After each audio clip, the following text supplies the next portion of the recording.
हर पल हमारे शरीर के अंदर खरबों छोटे छोटे वर्कर्स चुपचाप एक ऐसा काम कर रहे हैं जो जिंदा रहने के लिए बेहद जरूरी है, पर हम शायद ही कभी उन पर ध्यान देते हैं।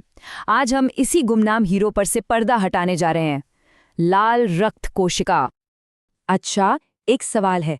अगर कोई पूछे कि हमारे शरीर में सबसे आम कोशिका कौन सी है, तो दिमाग में क्या आएगा? शायद स्किन सेल्स या नर्व सेल्स, लेकिन असल जवाब काफी चौंकाने वाला है। वो कौन सी अकेली कोशिका है जो हमारे शरीर की कुल कोशिकाओं का 84% हिस्सा बनाती है? जवाब है लाल रक्त कोशिकाएं। और हम यहाँ कुछ लाख या करोड़ की बात नहीं कर रहे हैं, हम बात कर रहे हैं 20 से 30 खरब कोशिकाओं की। ये इतना बड़ा नंबर है कि इसे समझना भी मुश्किल है। मतलब हमारे शरीर में मौजूद हर दूसरी तरह की कोशिका को अगर मिला भी दें, तब भी ये कहीं ज्यादा हैं। वैज्ञानिक भाषा में इन्हें एरिथ्रोसाइट्स कहा जाता है और इनका काम एक ही है, लेकिन सबसे जरूरी, फेफड़ों से ऑक्सीजन उठाना और उसे सर्कुलेटरी सिस्टम के जरिए शरीर के कोने कोने तक पहुंचाना। इनके बिना हमारा शरीर सेकंडों में ही काम करना बंद कर देगा। तो ये कोशिकाएं इतनी जरूरी तो हैं, पर सवाल ये है कि वे अपना काम इतनी सफाई से करती कैसे हैं? इसका राज उनके कमाल के डिजाइन में छिपा है। ये सच में प्रकृति की इंजीनियरिंग का एक बेहतरीन नमूना है। जरा इनके आकार को देखिए। ये कोई नॉर्मल गोला नहीं है, बल्कि एक उभयावतल डिस्क है। मतलब बीच में से पिचकी हुई डोनट जैसी। ये अनोखा आकार इसके सरफेस एरिया को बढ़ा देता है, जिससे ऑक्सीजन जैसी गैसें बहुत तेजी से अंदर बाहर आ जा सकती हैं।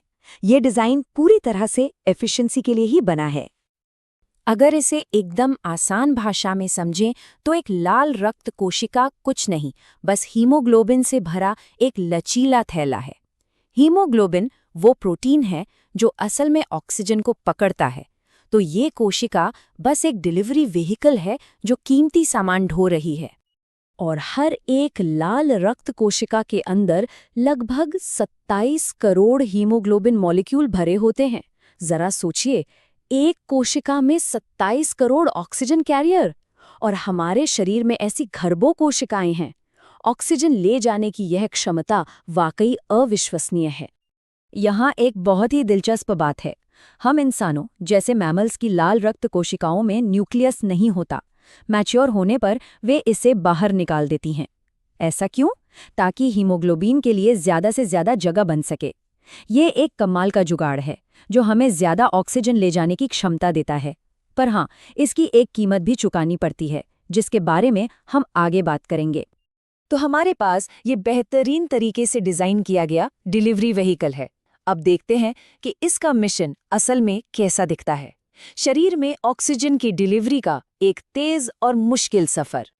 एक लाल रक्त कोशिका को पूरे शरीर का एक चक्कर पूरा करने में औसतन सिर्फ 60 सेकंड लगते हैं।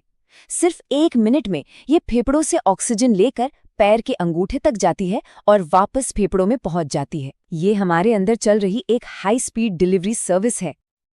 अब इस तेज सफर को मुमकिन बनाने के लिए इन कोशिकाओं को अविश्वसनीय रूप से लचीला होना पड़ता है। वे अपने डायमीटर से भी पतली खून की नलियों, जिन्हें कैपिलरीज कहते हैं, से गुजरने के लिए खुद को मोड़ और निचोड़ सकती हैं। ये अद्भुत क्षमता ही पक्का करती है कि ऑक्सीजन शरीर के सबसे दूर के कोनों तक भी पहुंचे। पर रुकिए, ऑक्सीजन पहुंचाना तो सिर्फ आधा काम है। लाल रक्त कोशिकाएं एक बेहतरीन वेस्ट मैनेजमेंट सिस्टम भी हैं।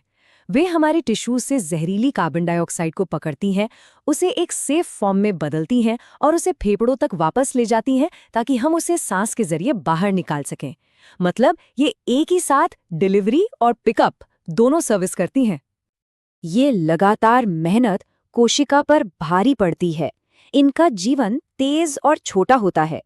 अब हम इनके पूरे जीवन चक्र को देखेंगे, इनके जन्म से लेकर इनके अंत और रिसाइकलिंग तक। इस प्रोसेस की स्पीड को समझिए। हमारा शरीर हर सेकंड, जी हाँ, हर सेकंड लगभग 24 लाख नई लाल रक्त कोशिकाएं बनाता है। ये सब हमारी हड्डियों के अंदर बोन मैरो में होता है, जो एक नॉन स्टॉप फैक्ट्री की तरह हमारी ब्लड सप्लाई को बनाए रखती है।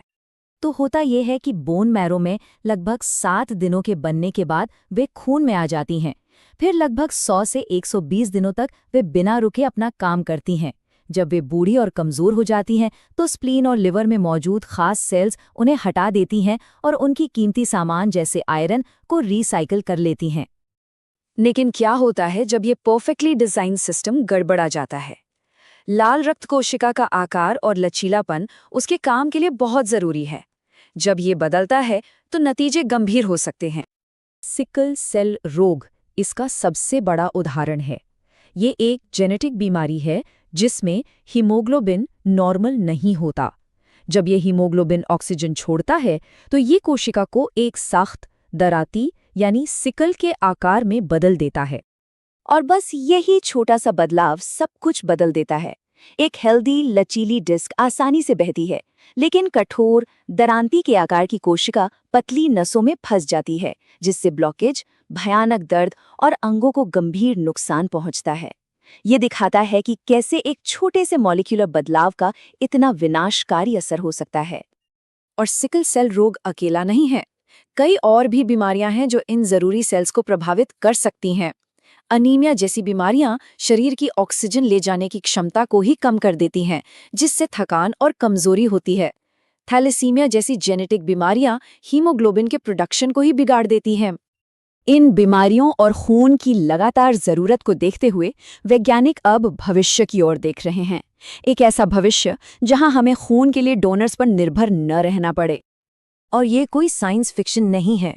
रिसर्चर्स असल में लैब के अंदर लाल रक्त कोशिकाएं बनाने में कामयाब हो रहे हैं। उम्मीद ये है कि एक दिन इन आर्टिफिशियल सेल्स का इस्तेमाल ब्लड ट्रांसफ्यूजन के लिए किया जा सकेगा, जिससे दुनिया भर में खून की कमी दूर हो जाएगी। तो हम इस विश्लेषण को इसी सवाल के साथ खत्म करते हैं। लाल रक्त कोशिका, जो हमारे अंदर एक साधारण लेकिन बहुत जरूरी वर्कर है, शायद मेडिकल साइंस में अगली बड़ी क्रांति का केंद्र हो सकती है। क्या हम कभी भी, कहीं भी मांग पर सुरक्षित खून बना पाएंगे?